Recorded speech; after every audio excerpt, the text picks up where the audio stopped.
നമസ്കാരം. 2025 കണക്കെടുപ്പ് ലോകം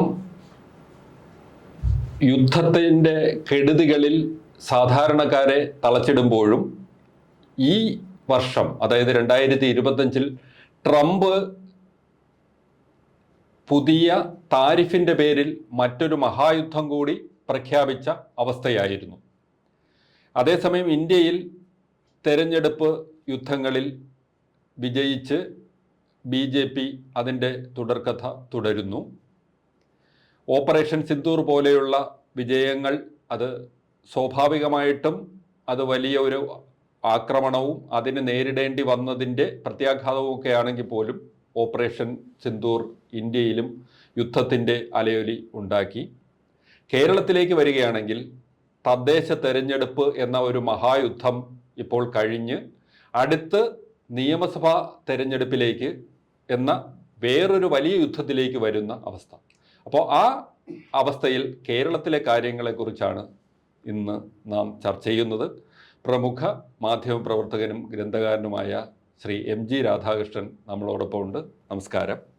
അപ്പോൾ ഈ കഴിഞ്ഞ തദ്ദേശ തെരഞ്ഞെടുപ്പിൽ സാധാരണഗതിയിൽ നമ്മളുടെയൊക്കെ ഒരു കണക്കുകൂട്ടൽ 2010 ഇതിനു മുമ്പ് UDFനൊരു വ്യക്തമായ മുൻതൂക്കം വന്നത്. അത് കഴിഞ്ഞ് ഇത്തവണ വരുമ്പോൾ വളരെ വ്യക്തമായ മുൻതൂക്കം വീണ്ടും UDFന് വന്നിട്ടുണ്ട്.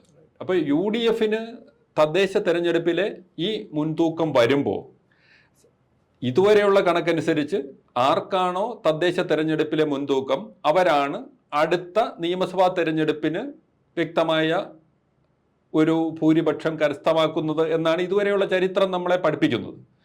അങ്ങനെ വരികയാണെങ്കിൽ ഇപ്പോൾ ജില്ലാ പഞ്ചായത്തിൽ ഇപ്പോൾ 14 ജില്ലാ പഞ്ചായത്തിൽ 7 6 കോർപ്പറേഷനുകളിൽ 4 UDF, 1 CPM അല്ലെങ്കിൽ LDF, 1 NDA അങ്ങനെ നിൽക്കുന്നു. അപ്പോൾ യഥാർത്ഥത്തിൽ ഇപ്പോൾ UDFന് ഒരു ചെറിയ മുൻതൂക്കം, വലിയ മുൻതൂക്കം ഇല്ല എങ്കിലും ഒരു ചെറിയ മുൻതൂക്കമുണ്ട്. അത് അടുത്ത നിയമസഭാ തെരഞ്ഞെടുപ്പിൽ പ്രതിഫലിക്കുമോ? സന്തോഷ് പറഞ്ഞത് ശരിയാണ്. നമ്മുടെ ഈ നൂറ്റാണ്ട് ആരംഭിച്ചതിന് ശേഷമെങ്കിലുള്ള എല്ലാ തദ്ദേശ സ്വയംഭരണ തെരഞ്ഞെടുപ്പുകളിലും ഒന്നൊഴിച്ച് ബാക്കിയെല്ലാം ഇടതുപക്ഷത്തിൻ്റെ നിരന്തരമായ വിജയങ്ങൾക്ക് സാക്ഷ്യം വഹിച്ചതാണ് ആ തെരഞ്ഞെടുപ്പുകളെല്ലാം. ഇത് വാസ്തവത്തിൽ നമ്മുടെ കേരളത്തിൻ്റെ രാഷ്ട്രീയത്തിൻ്റെയും തെരഞ്ഞെടുപ്പ് രാഷ്ട്രീയത്തിൻ്റെ ഒരു സവിശേഷത ഈ ആൻറ്റി ഇൻകംബൻസി, ഓരോരുത്തരെ ഭരണം മാറ്റി 5 വർഷം ഭരിച്ചവരെ അടുത്ത തെരഞ്ഞെടുപ്പ് 5 വർഷം മാറ്റുന്നു, പിന്നെ 5 വർഷം മാറ്റുന്നു. അപ്പോൾ അത് കേരളത്തിലെ ഈ സ്വഭാവ സവിശേഷത, അതായത് കേരള വോട്ടറുടെ ഈ സ്വഭാവ സവിശേഷത ദേശീയ തലത്തിൽ തന്നെ വളരെ ശ്രദ്ധിക്കപ്പെട്ട ഒന്നാണ്. കാരണം 5 വർഷം കഴിയുമ്പോൾ നമ്മൾ കേരള ജനത വളരെ എന്താ പറയുക, അവരുടെ ആ ടോളറൻസ് ലെവൽ, അതായത് ഭരണവിരുദ്ധ വികാരം ആണ് നമ്മുടെ സ്ഥായിയായ ഒരു സ്വഭാവം എന്നും. ഇതിൽ നിന്ന് വ്യത്യസ്തമായത് ഈ പറഞ്ഞ പോലെ കഴിഞ്ഞ 2021 തെരഞ്ഞെടുപ്പ് മാത്രമാണ്. ചരിത്രം എടുക്കുകയാണെങ്കിൽ 77 മാത്രം. ഇതിൽ നിന്ന് വ്യത്യസ്തമായിരുന്നു ഈ തദ്ദേശ സ്വയംഭരണ തെരഞ്ഞെടുപ്പുകളുടെ ഒരു പ്രത്യേകത. അത് വളരെ രസകരമായ കാര്യമാണ്. കേരള വോട്ടറിൻ്റെ സ്വഭാവം എങ്ങനെയാണ്, കേരള സമൂഹം എങ്ങനെയാണ് എന്ന ഒരു വശത്ത് പറയുമ്പോൾ തന്നെ എന്തുകൊണ്ടാണ് ഈ തദ്ദേശ തെരഞ്ഞെടുപ്പുകളിൽ നിരന്തരമായി ഇടതുപക്ഷം വിജയിക്കുന്നത് എന്നുള്ളത് വാസ്തവത്തിൽ ഈ പല ഇത് സംബന്ധിച്ച് പഠിക്കുന്നവരെ അല്പം ഒന്ന് കുഴക്കിയിട്ടുള്ള നമുക്ക് ഇങ്ങനെയാണ് എന്ന് പറയുന്നതിൽ അങ്ങനത്തെ ഒരു ഉറപ്പിന് ചോദ്യം ചെയ്യുന്ന ഒരു പ്രശ്നമാണ്. അല്ല, അതിൽ എനിക്ക് ഒരു ഇതുള്ളത് ഈ തദ്ദേശ, കാരണം കേരളീയർ ഓരോ തെരഞ്ഞെടുപ്പും ഓരോ വിധത്തിൽ വോട്ട് ചെയ്യുന്നവരല്ലേ. ഇപ്പൊ പാർലമെന്റ് തെരഞ്ഞെടുപ്പ് എടുത്താൽ അവരെപ്പോ എല്ലാ കാലത്തും കോൺഗ്രസിന് ഒരു മുൻതൂക്കം കൊടുക്കുന്നവരായിരുന്നു. അത് ശരിയാണ്. തദ്ദേശ തെരഞ്ഞെടുപ്പിൽ അതേപോലെ തന്നെ തിരിച്ച് LDFന് മുൻതൂക്കം. അതെ, അത് പറഞ്ഞ പോലെ നിയമസഭയുടെ കാര്യത്തിൽ മാത്രമേ ഉള്ളൂ ഇങ്ങനെ മാറി മാറി നമ്മള് നമ്മുടെ ഈ തെരഞ്ഞെടുപ്പ് രാഷ്ട്രീയം മാറി മാറി വരുന്നത്. അതിൽ നിന്ന് വ്യത്യസ്തമാണ് ഈ പറഞ്ഞ പോലെ ലോക്സഭാ തെരഞ്ഞെടുപ്പുകളിൽ മിക്കവാറും എല്ലാ തവണ 1 or 2 തവണ ഒഴിച്ചാൽ എപ്പോഴും അവർക്കാണ് UDFനാണ് അതിന് മുൻതൂക്കം. ഇവിടെയാണ്. അപ്പോൾ അതിലൊരു പ്രധാനപ്പെട്ട പ്രത്യേകത എന്താണെന്ന് വെച്ചാൽ അത് ഒരു സംഘടനയുടെയോ അല്ലെങ്കിൽ സംഘടനാ ബലം, അത് കഴിഞ്ഞ് ഏറ്റവും ഗ്രാസ് റൂട്ട്സിൽ ഏറ്റവും താഴെ തലത്തിൽ വരെ വ്യാപിച്ച കെട്ടുറപ്പുള്ള സംഘടനയുടെ ഒരു സാന്നിധ്യം, 2 ജനങ്ങളുടെ ഏറ്റവും ഏറ്റവും സുപ്രധാന, അവരുടെ കാതലായ അവരുടെ ജീവിതത്തെ സ്പർശിക്കുന്ന തരത്തിൽ ബന്ധമുള്ള നേതാക്കന്മാരുടെയും അണികളുടെയും ഒരു സാന്നിധ്യം, ഇതൊക്കെയാണ് ഇടതുപക്ഷത്തിൻ്റെ ഒരു മുൻകൈയുടെ പ്രധാനപ്പെട്ട കാരണമായി പറയാറുള്ളത്. അപ്പോൾ നേരത്തെ പറഞ്ഞ ഒരു വ്യത്യാസമുള്ള കാര്യം, 2010 മാത്രമാണ് UDF ഒരു മുൻതൂക്കം ലഭിച്ചത് ഈ തദ്ദേശ സ്വയംഭരണ തെരഞ്ഞെടുപ്പിൽ. ഇപ്പോൾ സന്തോഷ് പറഞ്ഞ ഒരു കാര്യത്തിൽ നിന്ന് അതിൽ നിന്ന് വ്യത്യസ്തമായി കാണുന്നത്, 2010 UDF വൻ വിജയം നേടിയിട്ട് 2011 കാണുന്നത് കഷ്ടിച്ചുള്ള ഒരു വിജയമാണ്, 2 സീറ്റിന്റെ വിജയമാണ്. അപ്പോൾ അത് ഈ നമുക്ക് തദ്ദേശ സ്വയംഭരണ തെരഞ്ഞെടുപ്പുകളിലെ ഒരു വലിയ വിജയം ഉണ്ടായി എന്നുള്ളത് കൊണ്ട് അതിനുശേഷം വരുന്ന തെരഞ്ഞെടുപ്പുകളിലേക്ക് ജയിക്കാനുള്ള ഒരു ഉറപ്പായിട്ട് അത് കാണുന്നതിൽ നിന്ന് അതിനെ ചോദ്യം ചെയ്യുന്ന ഒരു ഫലമാണ് 2011. 2011 വാസ്തവത്തിൽ അന്ന് CPM-നുള്ളിൽ ഉണ്ടായിരുന്ന അന്നത്തെ ഭീകരമായ വിഭാഗീയതയുടെ ഫലം ആയിട്ടാണ് ആ 2 സീറ്റിന് വേണ്ടി പരാജയപ്പെട്ടത്. അതല്ലെങ്കിൽ ഉറപ്പായിട്ട് LDF വീണ്ടും വന്നേനെ. അപ്പൊ 2010 തദ്ദേശ സ്വയംഭരണ തെരഞ്ഞെടുപ്പിൽ നേരെ വിരുദ്ധമായ ഒരു ഫലം ആവുമായിരുന്നു 2011.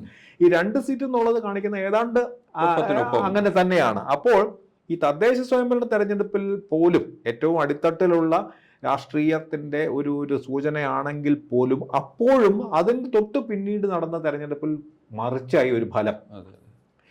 പിന്നെ ഈ ലോക്സഭാ തെരഞ്ഞെടുപ്പുള്ള സ്ഥിരം നമ്മൾ കാണുന്നതാണ്. 2019 പരാജയം, 21 വൻ വിജയം, തുടർ വിജയം, ഇങ്ങനെയൊക്കെ ഉള്ളതുകൊണ്ട് അപ്പോൾ ഇതിൽ നിന്ന് വ്യത്യസ്തമായിരിക്കുന്നത് 2010-ലും 2011-ലും ഉണ്ടായ 2011 നമ്മൾ LDF ഏറെക്കുറെ ജയിച്ചു എന്നെങ്കിൽ പോലും കരുതാവുന്ന ഒരു തെരഞ്ഞെടുപ്പ്. അതിൽ നിന്ന് വ്യത്യസ്തമാകുന്നത് ഈ BJP-യുടെ ഒരു സാന്നിധ്യമാണ്. 2010 സ്വാഭാവികമായിട്ട് 10% താഴെ മാത്രം ഉണ്ടായിരുന്ന വോട്ടാണ്. അവിടെ നിന്ന് 2016 മുതൽ നമ്മൾ കാണുന്നത് അത് കൃത്യമായി വന്ന് 10%, 15%, ലോക്സഭയിലായപ്പോൾ 19, 20% അടുത്ത്. പക്ഷെ ഇത്തവണ നമ്മൾ നോക്കുമ്പോൾ ഈ 20%-ൽ നിന്ന് BJP-യുടെ വോട്ട് വീതം കുറഞ്ഞല്ലോ. അതെ, അത് മറ്റൊരു പ്രധാനപ്പെട്ട സംഗതി. പക്ഷെ ട്രെൻഡ് എടുക്കുകയാണെങ്കിൽ തീർച്ചയായിട്ടും അവർ മുന്നോട്ട് പോകുന്നതാണ്. അപ്പോൾ അതിൽ നിന്ന് വളരെ ശ്രദ്ധേയമായിട്ടുള്ള കാര്യമാണ് ഇപ്പോൾ പറഞ്ഞത്. നമ്മൾ ശരിക്കും ഈ 19-ൽ നിന്ന് അവർ വീണ്ടും പുറകോട്ട് പോവുക എന്നുള്ളതാണ് ഈ ലോക്സഭ ഈ തദ്ദേശ സ്വയംഭരണ തെരഞ്ഞെടുപ്പിൽ. അത് വളരെ സ്വല്പം അപ്രതീക്ഷിതമാണ്. എന്നെ സംബന്ധിച്ചോളം ഞാൻ വിചാരിച്ചത് ഏതാണ്ട് 20-ന്റെ അടുത്ത് എന്നുള്ളതായിരുന്നു. അതെ, അവരും പ്രതീക്ഷിച്ചത്. തീർച്ചയായിട്ടും രാഷ്ട്രീയ നിരീക്ഷകരാകെ കണക്ക് കൂട്ടിയതും അങ്ങനെ. അതെ, അപ്പൊ ഇതുണ്ടാക്കിയ ഒരു മാറ്റം വാസ്തവത്തിൽ ഈ BJP-യുടെ ഈ വരവിന് ശേഷം ആണ് വാസ്തവത്തിൽ കേരളത്തിന്റെ മറ്റൊരു പ്രധാനപ്പെട്ട സംഗതി. ഈ ഇരുധ്രുവ രാഷ്ട്രീയം എന്ന് പറയുന്നത് കേരളത്തിന്റെ സ്ഥായിയായിരുന്ന ഒരു മുഖമുദ്രയായിരുന്നത് മാറി തുടങ്ങി, മാറി. അത് 2010 മുതൽ നമ്മൾ കാണുന്നതാണ്, പുതിയൊരു സംഭവമല്ല. പലപ്പോഴും അത് ഇപ്പോഴത്തെ ഏതെങ്കിലും, കാരണം ഇപ്പൊ 2016-ലും മറ്റും തെരഞ്ഞെടുപ്പിൽ തന്നെ കൃത്യമായി കാണുന്നത് ഇവർ 15%-ലേക്കും 16%-ലേക്കും വളരുമ്പോൾ തീർച്ചയായിട്ടും കേരളത്തിലെ ഈ ത്രികോണ രാഷ്ട്രീയത്തിലേക്ക് തന്നെ കേരളവും മറ്റ് സംസ്ഥാനങ്ങളെ പോലെ പോയി. അപ്പോൾ ഇതിനുണ്ടായ ഒരു പ്രത്യേകത, ആ ത്രികോണ രാഷ്ട്രീയത്തിൻ്റെ ഒരു ആവിർഭാവത്തിൻ്റെ ആദ്യഘട്ടം, രണ്ട് ഘട്ടമായിട്ട് നമ്മൾ വേർതിരിക്കുകയാണെങ്കിൽ, ആദ്യഘട്ടത്തിൽ അതിൻ്റെ പ്രധാനപ്പെട്ട ഗുണഭോക്താവ് LDF ആയിരുന്നു എന്നുള്ളതാണ് ഏറ്റവും വളരെ ശ്രദ്ധേയമായൊരു കാര്യം. കാരണം നമ്മൾ 2011 മുതൽ എടുക്കുകയാണെങ്കിൽ കാണുന്നത് 2011 മുതൽ 25 വരെയോ, അല്ലെങ്കിൽ 2006 മുതൽ എടുക്കുകയാണെങ്കിൽ 2006 മുതൽ 25 വരെ കാണുന്നത് വാസ്തവത്തിൽ ഇടതുപക്ഷത്തിൻ്റെ ഒരു വലിയ ഒരു മേധാവിത്വമാണ് കേരള രാഷ്ട്രീയത്തിൽ കാണുന്നത്. അതിൻ്റെ ഒരു വിചിത്രമായിട്ടുള്ള കാര്യം എന്താണെന്ന് വെച്ചാൽ, ഇതേ കാലഘട്ടത്തിലാണ് കേരളത്തിന് പുറത്ത് ഇടതുപക്ഷം അതിൻ്റെ ചരിത്രത്തിൽ ഏറ്റവും വലിയ തിരിച്ചടികൾ നേരിട്ടൊരു കാലം. ബംഗാൾ നഷ്ടപ്പെടുന്നു, ത്രിപുര നഷ്ടപ്പെടുന്നു, മറ്റ് ലോക്സഭാ തെരഞ്ഞെടുപ്പുകളിലെല്ലാം വളരെ മോശമാവുന്നു. 2004-ലും മറ്റും 2006-ലും മറ്റും വലിയ ഇന്ത്യയുടെ ചരിത്രത്തിൽ ഏറ്റവും കൂടുതൽ 60ഓളം സീറ്റ് ഉണ്ടായിരുന്ന LDF 4-ലും 5-ലും ഒക്കെ ആയിട്ട് കുറഞ്ഞു. പക്ഷേ ഇതിന് നേരെ വിരുദ്ധമായ ഒരു ചിത്രമാണ് കേരളം മുന്നോട്ട് വയ്ക്കുന്നത്. ഈ കഴിഞ്ഞ 20 വർഷം വാസ്തവത്തിൽ മറ്റൊരിടത്ത് ലോകത്തും ഇന്ത്യയിലും എല്ലാം തകർന്നു പോയ ഇടതുപക്ഷം കേരളത്തിൽ മാത്രം തല ഉയർത്തി. അതിൻ്റെ ഒരു പ്രധാനപ്പെട്ട കാരണമായിട്ട് ഞാൻ കാണുന്നത് ഇടതുപക്ഷത്തിൻ്റെ ഒരു ശക്തിക്കപ്പുറത്ത് ഈ BJP-യുടെ ഒരു ആവിർഭാവം, അത് ഇടതുപക്ഷ വിരുദ്ധ വോട്ടുകൾ കൊണ്ടുവന്ന വലിയ പിളർപ്പാണ്. ഇടതുപക്ഷ വോട്ടുകൾ BJP-യും UDF-ഉം ആയിട്ട് പിളർത്തി. അല്ല, ഇടതുപക്ഷ വിരുദ്ധ വോട്ടുകൾ കോൺഗ്രസും BJP ആയിട്ട് പിളർന്നു. അതോടുകൂടി അപ്പൊ EMS-നെ പോലുള്ളവരൊക്കെ പണ്ട് മുതലേ പറയുന്ന ഒരു കാര്യമാണ്, ഇടതുപക്ഷ വിരുദ്ധ വോട്ടുകൾ ഒന്നിച്ചു നിന്നാൽ അവർ ഇടതുപക്ഷത്തെക്കാട്ടിലും ന്യൂമറിക്കലി എണ്ണത്തിൽ അവർ ശക്തര്. അപ്പോൾ അതെങ്ങനെ പിളർത്താം എന്നുള്ളതാണ് EMS-ന്റെയും മറ്റും ഒരു പ്രധാനപ്പെട്ട അജണ്ട തന്നെ. അങ്ങനെയാണ് 1967 57-ലെ വിമോചന സമര മുന്നണിയെ, ഇടതുപക്ഷ വിരുദ്ധ മുന്നണിയെ 67 സപ്തകക്ഷി മുന്നണി രൂപീകരിച്ചതോടുകൂടി അത്ഭുതകരമായി പിളർന്നു. ചിന്തിക്കാൻ പോലും വയ്യാത്ത ബന്ധങ്ങളാണ് EMS ഉണ്ടാക്കിയത്. അതായത് കോൺഗ്രസിനെ തോൽപ്പിക്കാൻ ഏത് ജഗത്താന്റെ കൂടെയും കൂടുമെന്ന് അദ്ദേഹം പ്രഖ്യാപിച്ചിട്ട് 57ലും അതിനുശേഷവും പരമ്പരാഗതമായി ഇടതുപക്ഷ ശത്രുക്കളായിരുന്ന ഒരുപാട് പാർട്ടികൾ, പിന്നെ മുസ്ലിം ലീഗിനെ പോലെ ഒരു കക്ഷി, ആദ്യമായിട്ട് മുസ്ലിം ലീഗിന് വാസ്തവത്തിൽ ഒരു മാന്യത കൊടുക്കുന്നത് ഇടതുപക്ഷമാണ്. അതിന് പുറമെ ഇപ്പോ ഫാദർ വടക്കനെ പോലെയുള്ളവര് ആ സമയത്തല്ലേ ചത്ത കുതിരയെന്ന് നെഹ്റു വിശേഷിപ്പിച്ച സമയത്താണ്. അതെ, അത് 50കളിലാണ്. അപ്പോ അതിനുശേഷമാണ് ആ ബന്ധങ്ങൾ. പിന്നെ അവസാനം തൊപ്പി ഉരിച്ച് സ്പീക്കറാക്കി പറഞ്ഞ പോലെ ഒരു ഒരിക്കലും ഒരു മാന്യമായ അംഗീകാരം കൊടുക്കാതെ അവരുടെ വോട്ട് മാത്രം നേടുക എന്നുള്ളതായിരുന്നു കോൺഗ്രസ് ചെയ്തിരുന്നത്. PSP മുന്നണി വന്നപ്പോഴേ അതൊക്കെ മാറിയിട്ട് അത് മാറ്റി 67 ആദ്യമായി മുസ്ലിം ലീഗിന് മന്ത്രിസഭയിൽ അംഗത്വം. മുസ്ലിം ലീഗ് മാത്രമല്ല, പറഞ്ഞ പോലെ വെല്ലിംഗ്ടൺ, ഫാദർ വടക്കൻ, മത്തായി മാഞ്ഞൂരാൻ, ഇങ്ങനെയൊക്കെ കടുത്ത കമ്മ്യൂണിസ്റ്റ് വിരോധികളായിരുന്നു. കടുത്ത കമ്മ്യൂണിസ്റ്റ് വിരുദ്ധരും വിമോചന സമരത്തിന്റെ നായകനായിരുന്ന ഫാദർ വടക്കൻ. അപ്പോൾ അത് വാസ്തവത്തിൽ EMSന്റെ ഒരു വലിയ തന്ത്രപരമായിട്ടുള്ള ഒരു നീക്കമായിരുന്നു അത്. കാരണം ഇടതുപക്ഷ വിരുദ്ധ മുന്നണിയെ പിളർത്തി. അങ്ങനെയാണ് 67 ജയം ഉണ്ടാവുന്നത്. പിന്നെ അത് മാറി. 67 കഴിഞ്ഞ് 2 വർഷം കൊണ്ട് തന്നെ ഇടതുപക്ഷ മുന്നണി പൊളഞ്ഞു. CPI അടക്കം അപ്പുറത്ത് പോയി. അത് വേറൊരു കഥ. പക്ഷേ ഏറ്റവും പ്രധാനപ്പെട്ട പിന്നെ 87 ഒരു അസാധാരണമായിട്ടുള്ള തെരഞ്ഞെടുപ്പായിരുന്നു. അത് ഈ പറഞ്ഞ പോലെ ജാതി മത ശക്തികളെ എല്ലാം ഒഴിവാക്കിക്കൊണ്ട് EMSന്റെ നേതൃത്വത്തിലുണ്ടായ പുതിയൊരു ആലോചന. പക്ഷെ അത് ഒഴിവാക്കി. അതിനുശേഷം ഈ കഴിഞ്ഞ 20 വർഷത്തിൽ 2006 മുതലുള്ള കാലം എടുക്കുകയാണെങ്കിൽ കേരളത്തിലെ ഈ ആന്റി കമ്മ്യൂണിസ്റ്റ് അല്ലെങ്കിൽ ആന്റി ലെഫ്റ്റ് ശക്തികളെ മുഴുവൻ രണ്ടാക്കി പിളർന്നത് അത് EMSന്റെ തന്ത്രമല്ല, BJPയുടെ ആവിർഭാവമാണ്. അപ്പോൾ അതിൻ്റെ ഫലമാണ്. പക്ഷേ അതിൻ്റെ ആദ്യഘട്ടമാണ് ഉണ്ടായത്. ഈ രണ്ടാം ഘട്ടമാണ് 15% എന്ന് പറയുന്നത് മുതൽ മുമ്പോട്ട് പോകും. ഇപ്പോൾ നമുക്ക് കൃത്യമായിട്ട് അറിയാം, ഇപ്പോൾ ഉണ്ടാകുന്ന ഏറ്റവും വലിയ നഷ്ടം ഇടതുപക്ഷത്തിനാണ്. പക്ഷെ അതിൽ ഒരു കാര്യം ഇവിടെ നമ്മൾ കാണേണ്ടതുണ്ടെന്ന് തോന്നുന്നു. ഈ BJP ശക്തി ആർജിക്കുകയും ഇല്ലെങ്കിൽ അവർ ഭരണത്തിൽ വരികയും ചെയ്ത വൻ വിജയത്തിലേക്ക് പോവുകയും ചെയ്ത ഇപ്പോൾ അടൂർ നഗരസഭ, പന്തളം നഗരസഭ, കഴിഞ്ഞ തെരഞ്ഞെടുപ്പിൽ സുരേഷ് ഗോപി ജയിച്ച തൃശ്ശൂർ, അതേപോലെ തന്നെ BJP ജയിച്ച പ്രധാനപ്പെട്ട പഞ്ചായത്തുകൾ, അവിടങ്ങളിലെല്ലാം തന്നെ ഈ തെരഞ്ഞെടുപ്പിൽ നോക്കുകയാണെങ്കിൽ അവിടെ പാലക്കാട് അവിടെ BJPക്ക് വലിയ തിരിച്ചടിയാണ് ഉണ്ടായിട്ടുള്ളത്. പക്ഷേ അതിൽ ഏറ്റവും പ്രധാനപ്പെട്ടത് തിരുവനന്തപുരം ഒഴികെ നമുക്ക് നോക്കിയാൽ സംസ്ഥാനത്ത് മുഴുവൻ BJPക്ക് തിരിച്ചടിയാണ്. പക്ഷേ അതെന്താണ് ഈ തിരുവനന്തപുരം വേറിട്ട്? അതിലേക്ക് വരുന്നതിന് മുമ്പ് ഞാൻ ഒന്നുകൂടെ പറയേണ്ടത്, അതൊക്കെ ഈ പറഞ്ഞ പോലെ ശരിയാണ്. ഈ തെരഞ്ഞെടുപ്പിലെ അസാധാരണമായ ഫലങ്ങളാണ് ഈ പറഞ്ഞ പോലെ പന്തളം, കൊളനട, ശബരിമലയിലെ പൂങ്കാവനത്തിന് ഉള്ളിലുള്ള പഞ്ചായത്ത്, ഇതൊക്കെ. പക്ഷെ നമ്മൾ ടോട്ടൽ ട്രെൻഡ് എടുക്കുകയാണെങ്കിൽ കാണുന്നത് അത് വളരെ കൃത്യമായി അവർ വർദ്ധിപ്പിക്കൊണ്ടാണ്. അപ്പോൾ ഈ രണ്ടാം ഘട്ടത്തിൽ ഞാൻ പറഞ്ഞു വരുന്നത് വെച്ചാൽ, രണ്ടാം ഘട്ടം ഇടതുപക്ഷത്തിന് വലിയ വലിയ ആഘാതം ഏൽപ്പിച്ചുകൊണ്ടാണ് BJPയുടെ വളർച്ച 15% നിന്ന് വളരുമ്പോൾ. പക്ഷെ അതിൻ്റെ ഏറ്റവും വലിയ ഗുണഭോക്താവുന്നത് BJPയെക്കാട്ടിലും UDF ആണെന്നുള്ളത് മറ്റൊരു സംഗതി. അത് കാരണം മറ്റ് പലതരത്തിലുള്ള അവരുടെ സാന്നിധ്യം കൊണ്ടും മുസ്ലിം ലീഗിനെ പോലെയുള്ള ഒരു കക്ഷിയുടെ സഹായമൊക്കെ കൊണ്ടാണ്. പക്ഷേ അല്ല, അതിൽ ഒരു കാര്യം ഇപ്പൊ പറഞ്ഞല്ലോ, ഈ CPM-നാണ് ആഘാതം ഏൽപ്പിക്കുകയെന്ന്. അപ്പോൾ മുമ്പ് നമ്മൾ കണ്ടിരുന്ന ഒരു കാര്യം, കോൺഗ്രസിൽ നിന്ന് വലിയ തോതിൽ BJPയിലേക്ക് നേതാക്കളൊക്കെ പോവുകയായിരുന്നു. പക്ഷെ ഇപ്പോ CPM-ന്റെ മധ്യനിര നേതാക്കളിൽ വലിയൊരു പങ്ക് കേരളത്തിൽ നമുക്ക് തന്നെ അറിയാം. പലയിടത്തും ജില്ലാ കമ്മിറ്റി, ഇപ്പൊ തന്നെ ഒരു മുൻ MLA രാജേന്ദ്രൻ BJPയുമായിട്ട് അടുത്ത് പ്രവർത്തിക്കുന്നു എന്നൊക്കെയുള്ള ഒരു ഇത് വരുന്നു. അപ്പൊ പലയിടത്തും ഇപ്പൊ അതിന് മുകളിലോട്ടുള്ള ആളുകൾ വന്നില്ലെങ്കിലും ആ തരത്തിൽ അതിന് താഴോട്ടുള്ളവരും വളരെ അടുത്ത്, അതായത് ഇപ്പോ അവരെ സംബന്ധിച്ചിടത്തോളം കാവിയും ചുവപ്പും തമ്മിലുള്ള വ്യത്യാസം നേർത്തു വരുന്നു എന്നൊരു യാഥാർത്ഥ്യം. അതാണ് ഞാൻ പറഞ്ഞത്. ഈ 15% അപ്പുറത്തേക്ക് വളരുമ്പോൾ ഒഴുകിപ്പോകുന്നത് ഇടതുപക്ഷത്തിനൊപ്പം നിന്ന വോട്ടുകളുടെ വലിയ വലിയ വോട്ട് ബാങ്കുകളിലാണ് ഈ ചോർച്ച ഉണ്ടാകുന്നത്. അത് നേരത്തെ കഴിഞ്ഞ 2024 തെരഞ്ഞെടുപ്പ് പരാജയത്തിനെ അനലൈസ് ചെയ്തുകൊണ്ട് ഇടതുപക്ഷം CPM തന്നെ ഇറക്കിയ പ്രസ്താവന കൃത്യമായി പറയുന്നുണ്ട്. പ്രത്യേകിച്ച് ഈഴവ സമുദായത്തിലും മറ്റും ഉണ്ടായിരുന്ന ഇടതുപക്ഷത്തിൻ്റെ ഒരു നട്ടലായിരുന്ന ആ സമുദായത്തിൽ ഇപ്പോൾ ഇത്തവണത്തെ 2024 42% നായർ സമുദായവും ഏതാണ്ട് 45-ൽ കൂടുതൽ ശതമാനവും ഏതാണ്ട് 30-32% ഈഴവ സമുദായത്തിൽ നിന്ന് വോട്ട് വോട്ട് BJP സമാഹരിച്ചിരിക്കുകയാണ്. അതൊന്നും ഇതിനു മുമ്പ് ഉണ്ടായിട്ടില്ല. അപ്പോൾ ഇപ്പോൾ ഇതിനെ ഈ തെരഞ്ഞെടുപ്പിനെ വ്യത്യസ്തമാക്കുന്നത് ഒരു പക്ഷേ അവർ പറഞ്ഞ പോലെ കഴിഞ്ഞ തവണ ഉണ്ടായിരുന്ന വിജയം അവർക്ക് ആവർത്തിക്കാൻ കഴിഞ്ഞില്ല എന്നുള്ള സത്യം സമ്മതിക്കുമ്പോൾ തന്നെ കേരള രാഷ്ട്രീയത്തിലെ അടിസ്ഥാനപരമായിട്ടുള്ള മൗലികമായിട്ടുള്ള ചില സമവാക്യങ്ങളിൽ വലിയ മാറ്റങ്ങൾ ഈ BJPയുടെ രാഷ്ട്രീയം കൊണ്ട്, പിന്നെ ഇടതുപക്ഷത്തിൻ്റെ ശക്തമായ കോട്ടകളിലാണ് BJPക്ക് വലിയ വളർച്ചയുണ്ട്. ആറ്റിങ്ങലായാലും ആലപ്പുഴയായാലും ഒക്കെ ഉണ്ടായിരുന്നത്. ഇതിനു മുമ്പ് ഞാൻ പറഞ്ഞ ഈ പഞ്ചായത്ത് തെരഞ്ഞെടുപ്പിൻ്റെ മാത്രമല്ല 2024 എടുക്കുകയാണ്. അപ്പോൾ ഇനിയുള്ള വളർച്ച അതുകൊണ്ട് എന്താ സംഭവിക്കാൻ പോകുന്നതെന്ന് വെച്ചാൽ എനിക്ക് തോന്നുന്നത് ഇടതുപക്ഷത്തിനാണ് ഇതിന് ഏറ്റവും കൂടുതൽ വെല്ലുവിളികൾ ഉയരാൻ പോകുന്നത്. ഒരു പ്രധാനപ്പെട്ട കാരണം കേരളത്തിലെ മൈനോറിറ്റീസ്, രണ്ട് പ്രധാനപ്പെട്ട ഏതാണ്ട് 45% വരുന്ന മുസ്ലിം ക്രിസ്ത്യൻ വിഭാഗങ്ങളുള്ള മൈനോറിറ്റീസ് വലിയ തോതിൽ കേന്ദ്രീകരിച്ചിരിക്കുന്നു UDFന്റെ പിന്നിൽ. അതേ സമയത്ത് എന്താ ഹിന്ദുക്കൾ ഒരു വലിയ വിഭാഗം BJPയിലേക്ക് പോയിരിക്കുന്നു. ഇവിടെ ഇടതുപക്ഷം എങ്ങനെയാണ് നിലനിൽക്കുന്നത് എന്നുള്ളൊരു വലിയ വെല്ലുവിളിയാവാൻ പോവുകയാണ്. അപ്പോൾ ഈ സ്വത്വ രാഷ്ട്രീയത്തിൻ്റെ കണക്കുകൾ എടുക്കുകയാണെങ്കിൽ വാസ്തവത്തിൽ ഇടതുപക്ഷം CPM LDF പിന്നിലേക്ക് പോകാനാണ് സാധ്യത.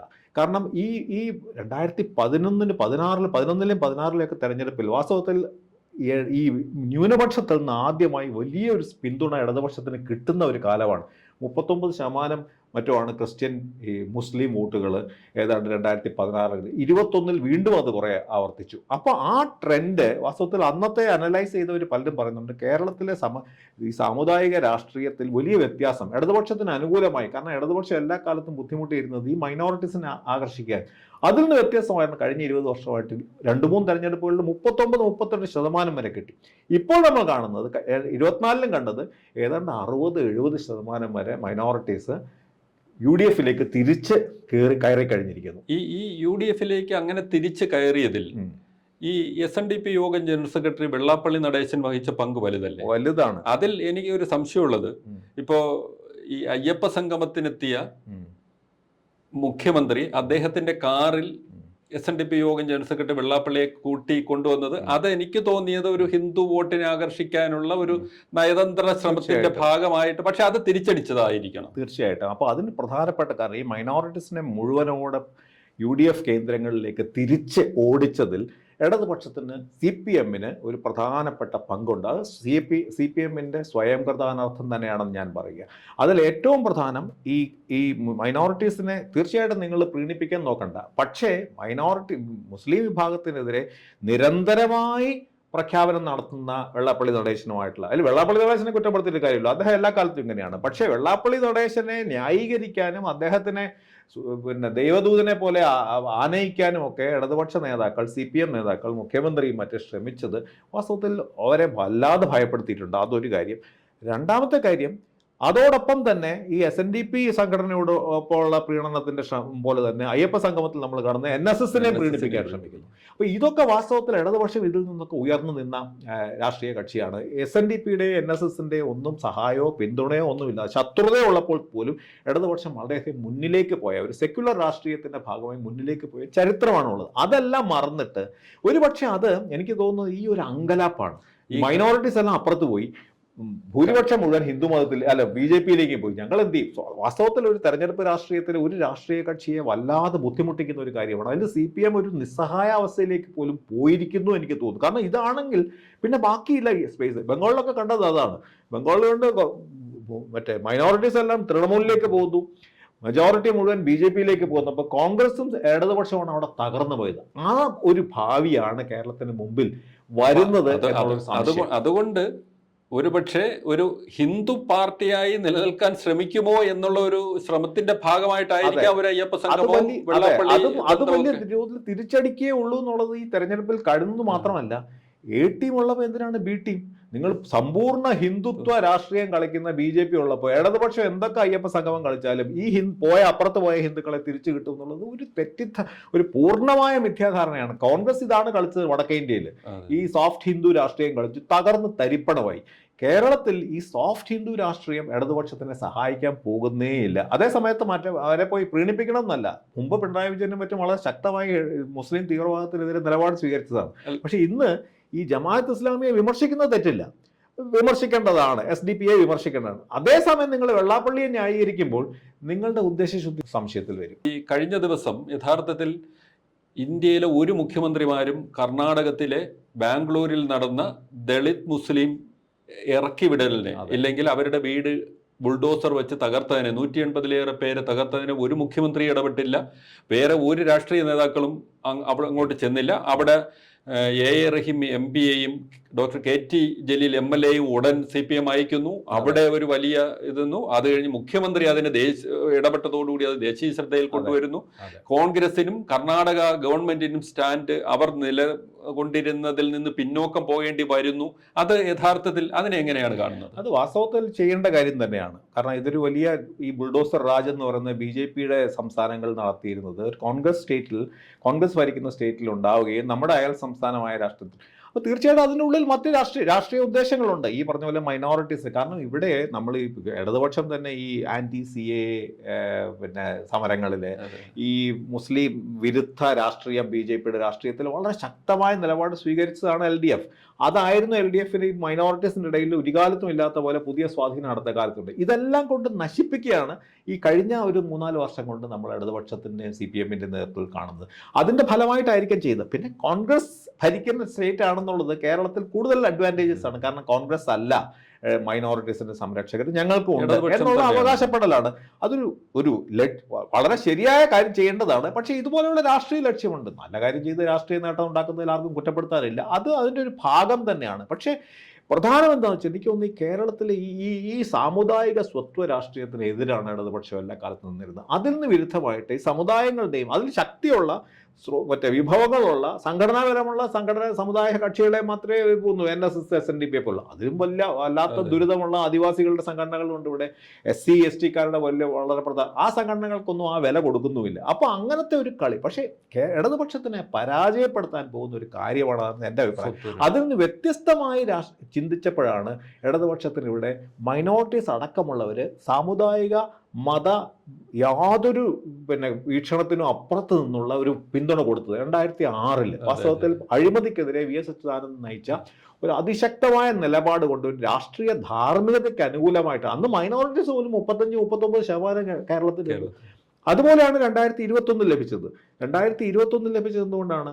ഈ കോവിഡ് കാലത്ത് ഒരു ഫലപ്രദമായിട്ട് ഭരണം നടത്താൻ കഴിയുന്ന പ്രളയം മാത്രമല്ല, ഇങ്ങനെ 4 വർഷവും കടുത്ത കേരള ചരിത്രത്തിൽ ഇല്ലാത്ത പോലെ ആഘാതങ്ങളെ നേരിട്ട ഒരു സർക്കാർ. അപ്പോൾ രാഷ്ട്രീയ ധാർമ്മികതയിലേക്കും ഭരണപരമായിട്ടുള്ള മെച്ചപ്പെട്ട ഭരണം കാഴ്ചവെക്കുന്നതിലേക്കും തിരിച്ചു പോകുക എന്നുള്ളത് മാത്രമാണ് ഇടതുപക്ഷത്തിന് മുമ്പിലുള്ള ഓപ്ഷൻസ്. അല്ലാതെ ഈ നായർ ഈഴവ ക്രിസ്ത്യൻ മുസ്ലിം രാഷ്ട്രീയം കളിച്ചാൽ ജനങ്ങൾ അത് നല്ലോണം കളിക്കാവുന്ന പാർട്ടികളുടെ കൂടെ പോകും. അതിനെ മോശമായിട്ട് കളിക്കുന്ന BTV-ൻ്റെ അടുത്ത് വരേണ്ട ഒരു കാര്യവുമില്ല. അല്ല, അപ്പോൾ ഇപ്പോൾ ഈ ബാബറി മസ്ജിദ് തകർന്നപ്പോൾ മുസ്ലിം ലീഗ് എടുത്ത ഒരു സ്റ്റാൻഡ് വളരെ വിമർശന വിധേയമായി. സമാനമായി ഇവിടെയും മുസ്ലിം ലീഗ് അത് UP-യിലേതുപോലെ അല്ല എന്ന് മുസ്ലിം ലീഗിന്റെ general secretary Shri PK Kunhalikutty തന്നെ പറയുന്ന ഒരു അവസ്ഥയുണ്ടായി. അപ്പോൾ യഥാർത്ഥത്തിൽ മുസ്ലിം ലീഗ് മുസ്ലിം ദളിത് സംരക്ഷണത്തിൽ നിന്ന് പിന്നോട്ട് പോകുന്ന ഒരു ഘട്ടത്തിൽ അവിടെ ആ ഒരു ശക്തമായ ഇടത്തേക്ക് ഇടിച്ചു കയറാൻ പക്ഷെ ഇപ്പോൾ CPM-ന് കഴിഞ്ഞിട്ടുണ്ടെന്ന് എനിക്ക് തോന്നുന്നില്ല. കാരണം ഇത് ഉണ്ടെങ്കിൽ തന്നെ അതിൻ്റെ ഉദ്ദേശശുദ്ധി സംശയിക്കപ്പെടും. കാരണം ഈ കഴിഞ്ഞ 3-4 അല്ലെങ്കിൽ 2-3 വർഷമായിട്ട് കാണുന്ന ഒരു രീതികൾ തീർച്ചയായിട്ടും അതിലേക്ക് തിരിച്ചു പോവുകയാണ് വേണ്ടത്. ഇതുപോലെയുള്ള നിലപാടുകളിൽ ബാബറി മസ്ജിദിൻ്റെ കാര്യത്തിലായാലും കർണാടകത്തിലുണ്ടായാലും അല്ലെങ്കിൽ കേരളത്തിൽ തന്നെ മൈനോറിറ്റീസിന് നേരെ ഉണ്ടാവുന്ന വെള്ളാപ്പള്ളി നടേശനെ പോലെയുള്ളവരുടെ വർത്തമാനത്തിനെതിരെ നിൽക്കുക, ഇങ്ങനെയൊക്കെയാണ് ചെയ്യേണ്ടത്. പക്ഷേ ഇതിപ്പോൾ ഒരു തെരഞ്ഞെടുപ്പ് തദ്ദേശ സ്വയംഭരണ തെരഞ്ഞെടുപ്പിലെ ഒരു തിരിച്ചടിയുടെ തൊട്ടു പിന്നാലെയും മറ്റും ഇങ്ങനെ പുതിയ രീതിയിലേക്ക് മാറുകയാണെങ്കിൽ അതിൻ്റെ ഉദ്ദേശശുദ്ധി സംശയിക്കപ്പെടും എന്നാണ്. പക്ഷേ ഉദ്ദേശശുദ്ധി സംശയിക്കപ്പെടാനും കൂടുതൽ സസ്റ്റെയിൻഡ് ആയിട്ട് ഇതുപോലെയുള്ള നിലപാടുകൾ ഇടതുപക്ഷത്തിൻ്റെ കോർ വാല്യൂസിൽ അടിസ്ഥാനപരമായ മൂല്യങ്ങളിൽ സെക്യുലറിസം, മൈനോറിറ്റികളുടെ സംരക്ഷണം, നല്ല ഭരണം, പൊളിറ്റിക്കൽ മൊറാലിറ്റി, ഇതുപോലെ കാര്യങ്ങൾ മാത്രമേ അതാണ് ഇടതുപക്ഷത്തിൻ്റെ മണ്ഡലം, കോൺസ്റ്റിറ്റ്യുവൻസി. അതിന് പകരം അതിൽ നിന്ന് മാറി ഈ കളിയൊക്കെ കളിക്കുന്നതിൻ്റെ തിരിച്ചടികളാണ് ഇപ്പോൾ ലഭിക്കുന്നത്. ഇനി നമ്മൾ 2026 ഇനി എന്തൊക്കെയാണ് ഇനി പോകുമ്പോൾ അത് ഇനി 3 മാസമേ ഉള്ളൂ ഒരു തെരഞ്ഞെടുപ്പിന് ഒരുങ്ങാൻ. ഇതിൽ യഥാർത്ഥത്തിൽ ഈ 3 മാസത്തേക്ക് കിടക്കുമ്പോൾ വിഭവങ്ങൾ വളരെ തുച്ഛമാണ്. ഒരു സർക്കാരിന് ആകെ ഉള്ളത് ഒരു ബഡ്ജറ്റ് മുന്നിലുണ്ടെന്നേ ഉള്ളതേ ഉള്ളൂ, സമ്പൂർണ്ണ ബഡ്ജറ്റാണ്. പക്ഷേ അവിടെയും ബഡ്ജറ്റേ ഉള്ളൂ, ഫണ്ടില്ല. അപ്പൊ അങ്ങനെയുണ്ട്. പിന്നെ ഈ പറഞ്ഞതുപോലെ ഒരുക്കങ്ങൾ, അതായത് രാഷ്ട്രീയപരമായി ഒരുക്കാനുള്ള സമയം ഈ 3 മാസമൊക്കെ കൊണ്ട് ഇല്ല. 3 മാസം വളരെ കുറവാണ്. എനിക്ക് തോന്നുന്നത് തദ്ദേശ സ്വയംഭരണ തെരഞ്ഞെടുപ്പിൽ ഉണ്ടായ പോലെയുള്ള ഒരു ഭരണവിരുദ്ധ വികാരത്തിന്റെ സാധ്യതയാണ് നമ്മുടെ മുമ്പിൽ കാണുന്നത്. തീർച്ചയായിട്ടും പഴയ തെരഞ്ഞെടുപ്പുകൾ നമ്മൾ നേരത്തെ പറഞ്ഞു, 2010 തദ്ദേശ സ്വയംഭരണ തെരഞ്ഞെടുപ്പിൽ പരാജയപ്പെട്ടിട്ട് 11 ഓൾമോസ്റ്റ് വിജയത്തിന്റെ അടുത്തെങ്കിലും എത്തി. വിജയത്തോടെത്തിയ പരാജയം. അതെ, 2019 വലിയ ലോക്സഭയിൽ വലിയ തിരിച്ചടി ഉണ്ടായിട്ട് 2 വർഷം കഴിഞ്ഞപ്പോൾ വമ്പൻ വിജയം, തുടർ വിജയം. ഈ കണക്കുകളൊക്കെ വെച്ചുകൊണ്ടാണ് ഇടതുപക്ഷം, പിന്നെ ഇടതുപക്ഷത്തിന്റെ സ്വന്തം വിലയിരുത്തൽ അനുസരിച്ച് ഇന്നലെ തെരഞ്ഞെടുപ്പിന്റെ ഫലം വിലയിരുത്തിയതിൽ ഈ പറഞ്ഞ പോലെ അത് ലോക്സഭാ തെരഞ്ഞെടുപ്പിനെക്കാട്ടിലും മുന്നോട്ട് പോയി എന്ന് പറയുന്നത് അതെനിക്ക് തോന്നുന്നത് വളരെ ദയനീയമായിട്ടുള്ള ഒരു ന്യായീകരണമാണ്. കാരണം അതല്ല സ്ഥിതി. ഈ നമ്മൾ നേരത്തെ തന്നെ പറഞ്ഞല്ലോ, തദ്ദേശ തെരഞ്ഞെടുപ്പും ലോക്സഭാ തെരഞ്ഞെടുപ്പും വ്യത്യസ്ത രീതിയിലാണ്. അപ്പോൾ ഒരിക്കലും പരാജയപ്പെടാത്ത തദ്ദേശ സ്വയംഭരണ തെരഞ്ഞെടുപ്പിൽ പോലും പരാജയപ്പെട്ടു എന്നുള്ളത് ഇതിന് മുമ്പുണ്ടായിരുന്ന പരാജയത്തെക്കാട്ടിലും ഭേദമാണെന്ന് പറഞ്ഞ് മേനി നടിക്കുന്നതിൽ യാതൊരു അർത്ഥമുണ്ട്. അപ്പം നമ്മൾ അതുകൊണ്ട് 2026 അത്ഭുതങ്ങളൊന്നും സംഭവിച്ചില്ലെങ്കിൽ വാസ്തവത്തിൽ UDF തന്നെയാണ് മേൽക്കൈ എന്നാണ് എനിക്ക് തോന്നുന്നത് ഇപ്പോഴത്തെ. തീർച്ചയായിട്ടും ഈ 3 മാസം കൊണ്ട് രാഷ്ട്രീയമാണ്, 3 മാസത്തിൽ എന്ത് സംഭവിക്കാം. പക്ഷേ വളരെ വലിയ വലിയ പ്രശ്നങ്ങൾ, ഇപ്പോൾ ശബരിമല പോലെയുള്ള പ്രശ്നങ്ങൾ നിൽക്കുന്നു. പിന്നെ ഇത് പറഞ്ഞ പോലെ മൈനോറിറ്റീസിൻ്റെ ഒരു പുതിയ കേന്ദ്രീകരണം വന്നു. ഈ മൈനോറിറ്റീസ് 70% വെച്ച് UDF ഒപ്പം നിൽക്കുകയാണെങ്കിൽ വളരെ കൃത്യമാണ്. കാരണം 50%-ലേറെ ഹിന്ദുക്കളും BJPയിലേക്ക് നിൽക്കുന്ന സമയത്ത് ഇടതുപക്ഷത്തിൻ്റെ സ്പേസ് വളരെ ചുരുങ്ങിപ്പോവും. അത് ഈ വരാൻ പോകുന്ന നിയമസഭാ തെരഞ്ഞെടുപ്പിലും അങ്ങനെ ആവർത്തിക്കാനാണ് ഇപ്പോഴത്തെയെങ്കിലും സാധ്യത എനിക്ക്. AICC general secretary Shri KC Venugopal Kerala മുഖ്യമന്ത്രിയാകാൻ എത്തുമെന്ന് പ്രതീക്ഷിക്കപ്പെടുന്നുണ്ട്. നിലവിൽ തന്നെ പ്രതിപക്ഷ നേതാവ് VD സതീശനും മുൻ പ്രതിപക്ഷ നേതാവ് രമേശ് ചെന്നിത്തലയും മുഖ്യമന്ത്രിമാരാവാൻ സന്നദ്ധരാണ്. ഇതിനൊക്കെ അപ്പുറത്തായിരുന്നു ഒരുപക്ഷെ മുഖ്യമന്ത്രി സ്ഥാനാർത്ഥിയാവുമെന്ന് കരുതിയിരുന്ന ശശി തരൂരിൻ്റെ ഇപ്പോൾ എവിടെയാണ് എന്ന് തിരിച്ചറിയാൻ പറ്റാത്ത വിധത്തിലുള്ള അതിൽ. അപ്പോൾ ഇതിൽ ഈ മുഖ്യമന്ത്രി സ്ഥാനാർത്ഥികൾ ഇതിന് പുറമേ തന്നെ ഇപ്പോൾ പറഞ്ഞു കേൾക്കുന്നത് മുൻ KPCC പ്രസിഡന്റ് VM സുധീരൻ ഉൾപ്പെടെയുള്ളവർ, പിന്നെ ഒരു 2-3 MP-മാർ ഒക്കെ തന്നെ വീണ്ടും നിയമസഭാ തെരഞ്ഞെടുപ്പിൽ മത്സരിക്കുമെന്നൊക്കെ പറഞ്ഞു കേൾക്കുന്നുണ്ട്. ആ ഇതിൽ അങ്ങനെ ഉള്ളവരൊക്കെ വരുന്നത് യഥാർത്ഥത്തിൽ UDF നേട്ടമാവുമോ? UDF ഒരിക്കലും അധികം മുമ്പിൽ കണ്ടിട്ടില്ലാത്ത ഒരു പ്രതിഭാസമാണിത്. കാരണം UDF കോൺഗ്രസിൽ തീർച്ചയായിട്ടും അതിൽ ഗ്രൂപ്പ് വഴക്കുകളുണ്ട്, അതിൽ ഉണ്ടെങ്കിലും നമ്മൾ ഇതുവരെ കണ്ടിട്ടുള്ളത് ഒരുപക്ഷെ ഉമ്മൻചാണ്ടി അവസാനം വന്നത് ഒഴിച്ചാൽ ഒന്നുകിൽ കരുണാകരൻ അല്ലെങ്കിൽ AK ആന്റണി. ഇതിലൊരു വ്യത്യസ്തമില്ലാത്ത, ഇപ്പൊ അതിൽ നിന്ന് വലിയ വ്യത്യസ്തമായിട്ടുള്ള ഒരു അവസ്ഥയാണ് ഇപ്പോൾ കാണുന്നത്. ഒന്ന്, ഒരു അലിഖിത നിയമം പോലെ അടുത്ത ഒരു നായർ സമുദായ അംഗത്തിനാണ് മുഖ്യമന്ത്രി സ്ഥാനം. എന്ത് നിയമത്തിന്റെ അടിസ്ഥാനത്തിലാണെന്ന് എനിക്ക് അറിഞ്ഞൂടെ. അങ്ങനെ അങ്ങ് പ്രഖ്യാപിച്ചിരിക്കുകയാണ്. എന്തായാലും അങ്ങനെ വരുമ്പോൾ തന്നെ 5 നായന്മാർ രംഗത്ത്, പടനായന്മാരെ പോലെ നിൽക്കുന്ന 5 പേര്. അപ്പോൾ ഇതിൽ വാസ്തവം നമ്മൾ അതിനു മുമ്പ് ചർച്ച ചെയ്യേണ്ട ഒരു രസകരമായ ഒരു വിഷയം, ഒരുപക്ഷെ ഈ 2025 ദേശീയ തലത്തിൽ ശ്രദ്ധ നേടിയ അല്ലെങ്കിൽ ഏറ്റവും അധികം ശ്രദ്ധിക്കപ്പെട്ട, ഏറ്റവും അധികം ചർച്ച ചെയ്യപ്പെട്ട ഒരു കേരളത്തിൻ്റെ നേതാവ് ശശി തരൂറാണ്. അത് വാസ്തവത്തിൽ ചരിത്രത്തിൽ ഒരിക്കലും ഇല്ല കേരളത്തിന് ഇങ്ങനെ ഒരു സംഭവം. തീർച്ചയായിട്ടും കരുണാകരൻ ഒരു ഘട്ടത്തിൽ PV നരസിംഹറാവുവിന്റെ അടുത്ത ആളായി, അദ്ദേഹത്തിന്റെ രാഷ്ട്രീയ നീക്കങ്ങളിൽ ഒരു പ്രധാനപ്പെട്ട പങ്ക് വഹിച്ചു. അതെ, AK ആന്റണിക്ക് അങ്ങനെ ഒരു ദേശീയ രാഷ്ട്രീയത്തിൽ ഒരു വലിയ പങ്കൊന്നും ഉണ്ടായിരുന്നു എനിക്ക് തോന്നുന്നില്ല. അദ്ദേഹത്തിന് സ്ഥാനങ്ങൾ ഉണ്ടായിരുന്നു. പക്ഷെ വലിയ രാഷ്ട്രീയ മാറ്റങ്ങളുടെ ആ വലിയ കൊടുങ്കാറ്റുകളുടെ ഇടയിൽ നിൽക്കുന്ന ഒരു സ്വഭാവം കേരളത്തിലെ രാഷ്ട്രീയക്കാർക്ക് ആർക്കും അങ്ങനെ ഉണ്ടായിട്ടില്ല. കാരണം കേരള രാഷ്ട്രീയം ഒരിക്കലും ആ നാഷണൽ പൊളിറ്റിക്സിന്റെ ഇക്വേഷൻസിൽ ചെറിയ റോളാണ് വഹിച്ചത്. പക്ഷെ ശശി തരൂർ കേരളീയൻ ആയതുകൊണ്ടോ മലയാളി ആയതുകൊണ്ടോ അല്ല, ശശി തരൂരിന്റെ സ്വതസിദ്ധമായ രാഷ്ട്രീയവും അല്ലാത്തതും വ്യക്തിപരവും ഒക്കെ ആയിട്ടുള്ള പ്രത്യേകതകൾ കാരണം ഒരുപക്ഷെ നമ്മൾ 2025 കണക്കെടുപ്പുകൾ എടുക്കുമ്പോൾ കേരള രാഷ്ട്രീയത്തിൽ നിന്ന് ഇതുപോലെ ദേശീയ നിറഞ്ഞു നിന്ന മറ്റൊരാളില്ല. അത് നല്ല കാര്യത്തിന്. പക്ഷെ എനിക്ക് തോന്നുന്നത് അദ്ദേഹത്തിന് 2025 അദ്ദേഹത്തിന്റെ രാഷ്ട്രീയ ഭാവിയിൽ ഒരു ചെറിയ തിരിച്ചടിയാണ് 2025 സൃഷ്ടിച്ചത്. അല്ലെങ്കിൽ 2026 ഒരുപക്ഷെ വലിയ എന്താ പറയുക, ഒരുപക്ഷെ അദ്ദേഹത്തിന് ദേശീയ രാഷ്ട്രീയത്തിൽ അദ്ദേഹത്തിന് വലിയ കോൺഗ്രസ് നേതാവ് എന്നുള്ള രീതിയിൽ വലിയ പങ്കില്ല എന്നുള്ളത് അദ്ദേഹത്തിന് തിരിച്ചറിവ് സത്യമാണ്. അപ്പോൾ അതിന് പകരം എന്ത് ചെയ്യാന്നുള്ളത് അദ്ദേഹത്തിന് മുന്നിലുണ്ടായിരുന്ന 2 ഓപ്ഷനാണ് ഉണ്ടായിരുന്നത്. ഒന്ന്, ദേശീയ ഈ രാഷ്ട്രീയത്തിനപ്പുറത്തുള്ള ചില വളരെ പ്രധാനപ്പെട്ട സ്ഥാനങ്ങളിലേക്ക് അദ്ദേഹം എല്ലാം കൊണ്ടും അർഹനാണ്, അല്ലെന്ന് ഞാൻ പറയുന്നില്ല.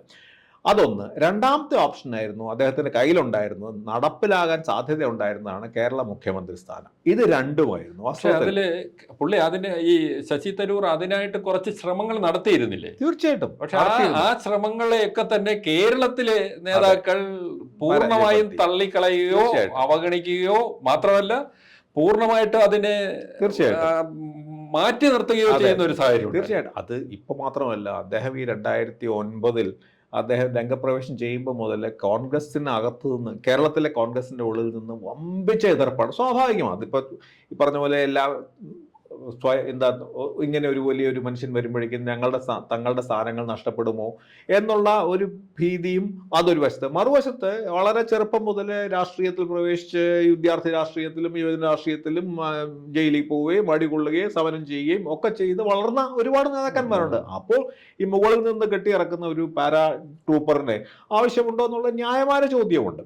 പക്ഷേ ഇതൊക്കെ ആണെങ്കിലും ഒരു പക്ഷേ എനിക്കൊന്ന് 2026 ഇപ്പോൾ തീർച്ചയായിട്ടും UDF മേൽക്കൈ ഉണ്ടെങ്കിലും ശശി തരൂറിനെ മുന്നിൽ നിർത്തിയാണ് ഒരു മുഖ്യമന്ത്രി സ്ഥാനത്തേക്ക് ഒരു ശ്രമം നടത്തിയിരുന്നെങ്കിൽ ഒരു പക്ഷേ വലിയ വിജയത്തിന്റെ സാധ്യത UDF വളരെ മുമ്പ് തന്നെ ഉണ്ടായിരുന്നു. പക്ഷേ അത് നഷ്ടപ്പെടുത്തിയത് പ്രധാനമായിട്ടും ശശി തരൂർ തന്നെയാണെന്നാണ് എൻ്റെ അഭിപ്രായം. കാരണം ശശി തരൂറിന്റെ ഈ ദേശീയ രാഷ്ട്രീയത്തിൽ അദ്ദേഹം BJPയോടും നരേന്ദ്രമോദിയോടും സ്വീകരിച്ച ഈ മൃദുനയം എന്ന് പറയുന്നത് അദ്ദേഹത്തിന്റെ പലപ്പോഴും പിന്തുണയ്ക്കുന്ന നയം. അപ്പൊ അദ്ദേഹത്തിന്റെ നിലപാട് ഞാൻ ദേശീയ താല്പര്യങ്ങൾക്ക് അനുകൂലമായിട്ട് എന്റെ രാഷ്ട്രീയം ഒന്നാണ്. പക്ഷെ നാഷണൽ ഇഷ്യൂസ് വരുമ്പോൾ അതിനകത്ത് കക്ഷി രാഷ്ട്രീയത്തിന് യാതൊരു പ്രസക്തിയില്ല. ഓപ്പറേഷൻ സിന്ദൂറിൽ അദ്ദേഹം നരേന്ദ്രമോദിയുടെ തെരഞ്ഞെടുക്കപ്പെട്ട പ്രചാരകരായി മാറി. പിന്നെ അങ്ങനെ ഓരോ വിഷയത്തിലും എല്ലാ കാര്യത്തിലും ഈ പറഞ്ഞ പോലെ അദ്ദേഹം ഫോറിൻ എക്സ്റ്റേണൽ അഫയേഴ്സിന്റെ പാർലമെന്ററി കമ്മിറ്റിയുടെ ചെയർമാനാണ് അദ്ദേഹത്തെ. പക്ഷേ അദ്ദേഹം സ്വന്തം പിന്നെ എന്താ പറയുക, അതാണ് തന്റെ നിലപാട് സ്വയം നശിപ്പിച്ചുകൊണ്ട് അപ്പുറത്ത് പോയോ. കാരണം BJPയിൽ വാസ്തവത്തിൽ അദ്ദേഹത്തിനെ പോലെ ഒരാൾക്ക് BJPയിൽ ചേരുക എന്ന് പറയുന്നത് ബുദ്ധിമുട്ടുള്ള കാര്യമാണ്. ഇന്നത്തെ കാലമായിട്ട് പറയാൻ വയ്യ. കാരണം അദ്ദേഹം എല്ലാ കാലത്തും വളരെ സെക്യുലർ രാഷ്ട്രീയത്തിന്റെ ആളാണ്.